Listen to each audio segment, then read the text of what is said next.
আজকে আমি চলে গেলাম আমার বন্ধুদের সঙ্গে সরি আমার বন্ধু না, আমার শাশুড়ি মায়ের বন্ধুদের সঙ্গে অট্টহাস মায়ের মন্দির। আর পথেই পরে চরকি ব্রিজ, চরকি ব্রিজে একটু ফটোশুট করে নিলাম। ফটোশুট করে এত ক্লান্ত হয়ে গেছি যে শাশুড়ি মায়ের একটু সুন্দর লিকার চা খেয়ে নিলাম। অবশেষে আমরা পৌঁছলাম মায়ের মন্দিরে। তারপর যাবি আমাদের বাড়িতে?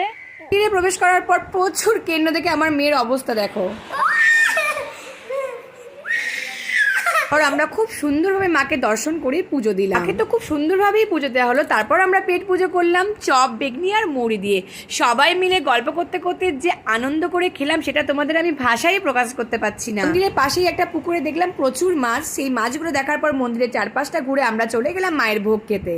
কম টাকায় এত সুন্দর ভোগ মনে হয় অট্টহাস মায়ের মন্দিরেই পাওয়া যায়। পর শুরু হলো মুষলধারে বৃষ্টি, তাই আমাদের বাড়ি আসতে একটু লেট হয়ে গেল। বৃষ্টি মাথায় নিয়ে আমরা রওনা দিলাম বাড়ির পথে। রোদ আর বৃষ্টিতে আজকের দিনটা বেশ ভালোই কাটলো। সর্বশেষে আর একবার চা হবে না তাই কখনো হয়।